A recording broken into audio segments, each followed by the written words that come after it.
And good afternoon, folks. 1.3, bringing you guys another one. This time here, we're doing the CW50 Industrial Chiller from Ankzone. So sit back, relax, and of course, hope you enjoyed the show. I'm gonna have to rain down a godly firestorm on you. And thank you for viewing this video. If you like the content, make sure you subscribe to the channel by clicking the icon above, and then of course hitting the bell icon to get notifications when the next video drops. So here we go. All right, we're back. Now, as you can see, instead of we have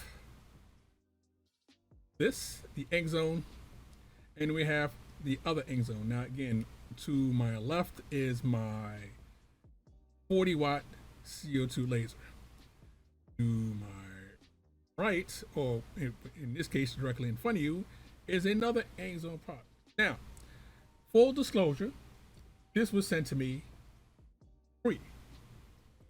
And once I got it and everything else of that, I thanked them, and I told them, like I tell everything else like that, this will be an honest review. So here we go. Now, let's do the first things first. On off switch, an alarm, and then you have your normal operation. Now, basically, when you have a laser, a K40 laser, there's a big problem. That problem is heat. Now, almost all of us that has a K40 laser has basically, as you already seen before, you have a bucket of water. Inside of inside that water, there is a small pump, and you're doing your creation. And what happens is, the longer you do it, the hotter it gets. Well, the hotter it gets, and then the laser starts messing up when it gets to 32 C. This offset. This is an industrial chiller, and I'm comparing it to, again, the monport. Why am I comparing it to the monport? Well, because in the US, that's kind of the best and only game in town. So, why do I think the Ankzone stuff is better than the monport? Well, that's difficult to say because they're the same machine. They're exact same machine. There's nothing different between the two. Except, just like the K40, their machines are almost identical, except what comes with it. And what comes with it is what the detail is. Okay, you can see it comes with holes. I'm gonna switch over to my view. So, here we go. You can see how much holes it actually comes with. This is something that, again, when I originally for the K40, I was like, well, one of the complaints was it doesn't have enough holes. I didn't know that they wanted you to use the industrial chiller because it gives you a crap load of holes to reallocate somewhere else. Okay, that's number one. Then you get a bag of goodies. Now again, the laser is exactly the same, but come with it and everything else. And of course, everybody gets the obligatory power cord. You're always going to get the power cord.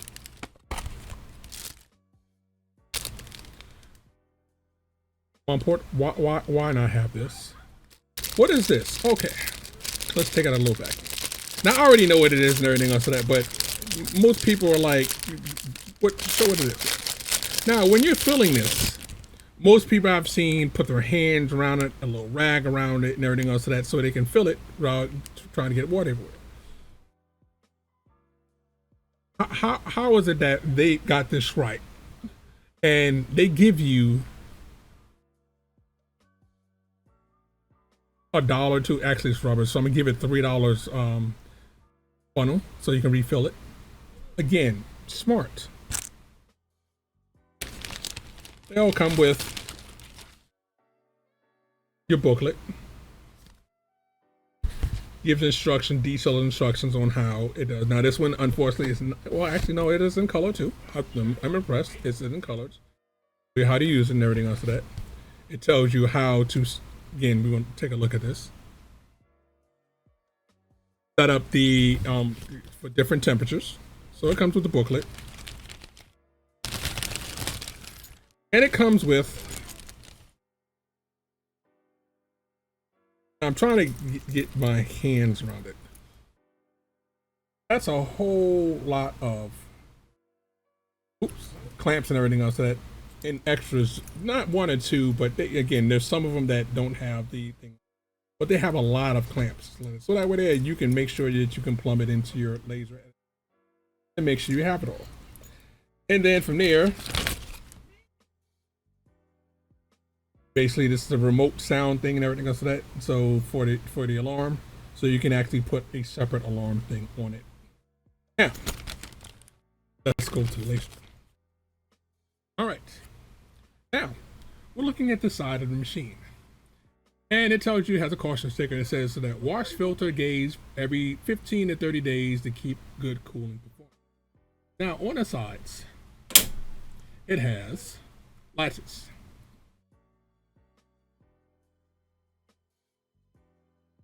Latches are to basically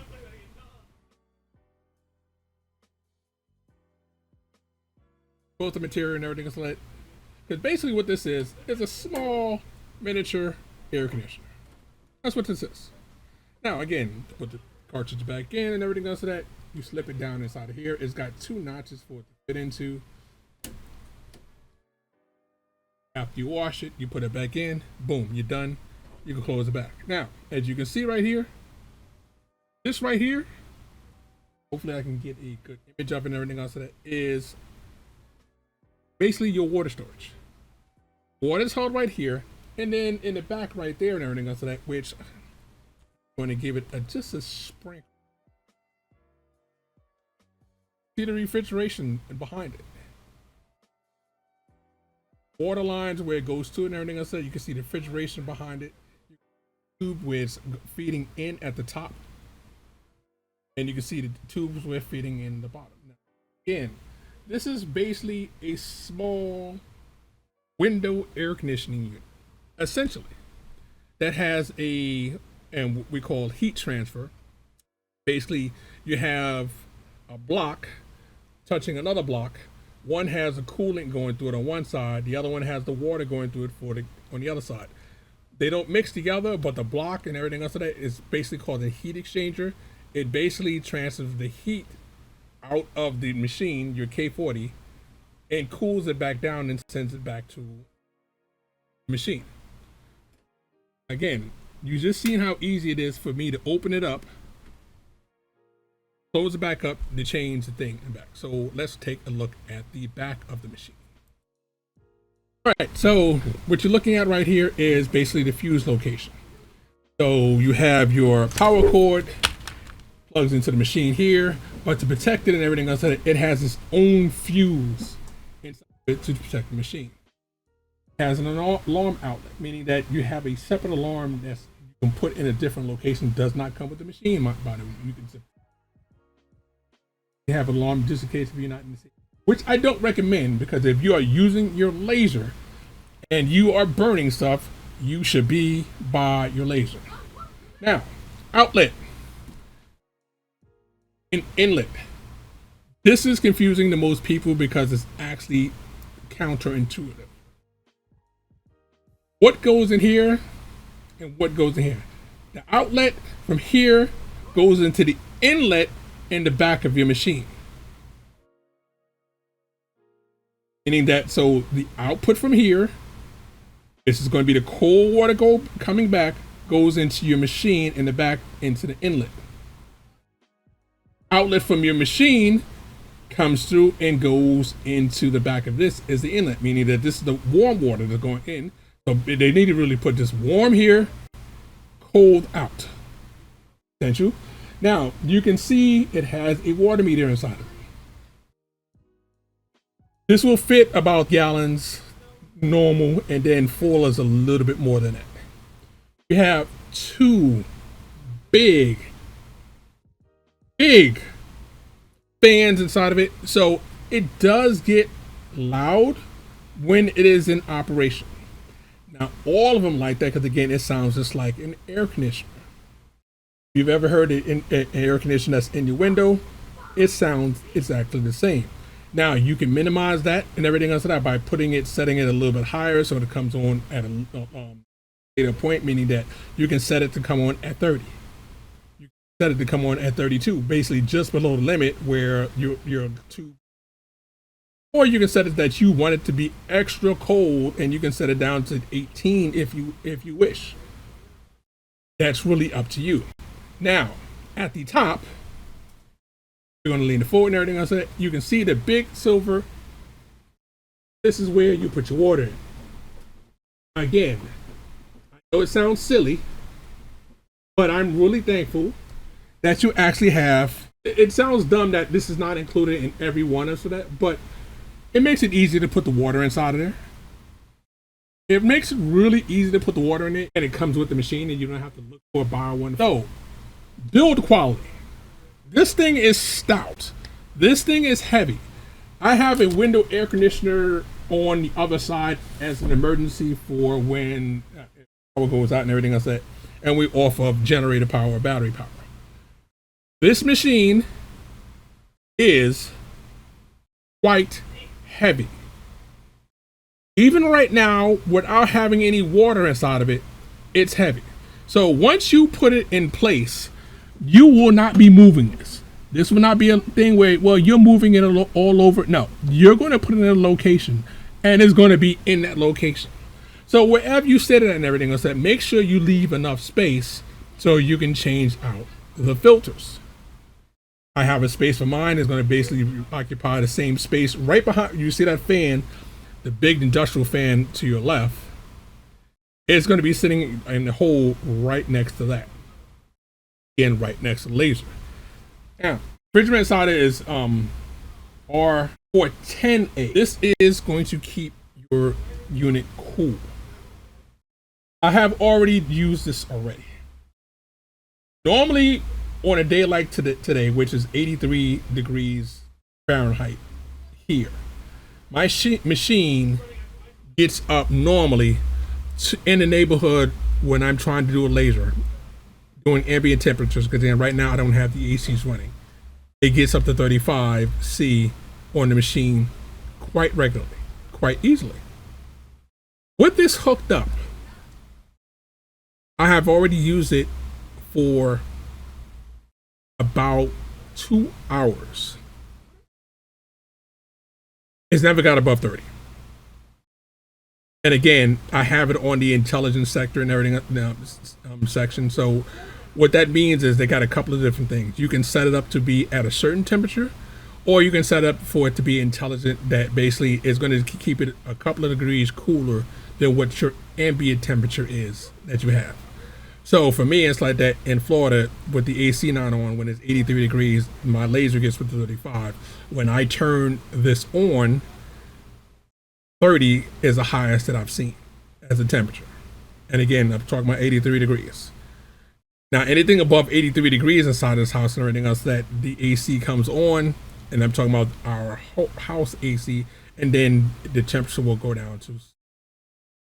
So if it can cool 83 degrees easily, and again, this is with the pump not running full force, this is with it basically coming on and off, it's great. Okay, as you can see, the price, as I shown before, $438, and again, there's a $60 coupon, so basically it's $378 plus. The monport is $469. That's a lot cheaper for the Ankzone than the monport, and you're getting virtually the same exact unit. Now you're probably saying, well, you're hating on the monport. No, I have an affiliate link for the monport. The difference is both of them have warranty. This is in the US, so both of them have the warranty to it. This is in the US, so you're getting all your service and work questions and anything else dealing with the US company. Ankzone is not a US company, so you're dealing with their time zone, which is different. But service, again, I can only go by what issue that I had with my laser printer was number one. Yes, I had to contact them a little bit later, but I'm a night owl. So since I had to contact them, which would be, for me would be late at night, it would be early morning for them, I had no problem getting into contact with everything. Of course, you can always leave the email, get in contact with, and they will get back to you on it, and they will find a way to fix the problem and to get you serviced. So you're dealing with a unit that is lower priced here, comes with a little bit more stuff with it, but you're having one that's in the US and you're getting local time zone things and everything else like that. Now for me, I have been very happy with Ankzone's products. I've already used the laser printer, and I'm gonna start showing you more products on that and everything else that's coming up. This chiller is a game changer for me because I can work longer without having to deal with issues with the laser heating up and having artifacts. So again, you're both the same item. One is going to be less because you have a little bit more of stuff you need to do to get for service. And when I mean by little, I mean you basically have to be up late, or you have to send an email and it'll be an extra day for a reply, whereas you're talking to Monport and you're going to get a reply, depends on when you call, most likely the same day. So if it's really important to you that you be able to get to it, it's got to be from an American company, you can locally and everything else that you go with the Monport. For me, it's about the quality, it's about the fit finish, it's about if I need help with it, can I still get help with it even though it's not an American company? And in this case here, yes. Now, I am, again, say this again, this is my views on it. I have not been coached. I have not been giving a script. I need to say this, that, and the other, so that this is my feelings on your mileage may vary. It may be different, but thank you guys for watching. This is Warp 103 saying warp out, have fun. We're going to catch you guys on the next one.